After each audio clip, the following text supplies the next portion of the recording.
حدیث نمبر 3831 حضرت سالم بن عبداللہ رضی اللہ تعالی عنہ بیان کرتے ہیں کہ حضرت ابن عمر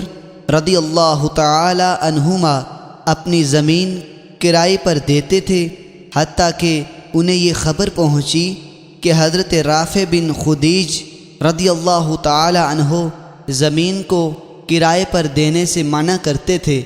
پس ملاقات کے دوران انہوں نے پوچھا، اے ابن خدیج، آپ رسول اللہ صلی اللہ علیہ وسلم سے زمین کے کرائے کے بارے میں کیا بات نقل کرتے ہیں؟ حضرت رافع بن خدیج نے حضرت عبداللہ بن عمر رضی اللہ تعالی عنہما سے فرمایا کہ میں نے اپنے دو چچاؤں سے سنا اور وہ دونوں غزوہ بدر میں شریک ہوئے تھے۔ وہ اپنے گھر والوں سے بیان کرتے تھے کہ رسول اکرم صلی اللہ علیہ وسلم نے زمین کو کرائے پر دینے سے منع فرمایا۔ حضرت عبداللہ بن عمر رضی اللہ تعالی عنہما نے فرمایا، مجھے علم ہے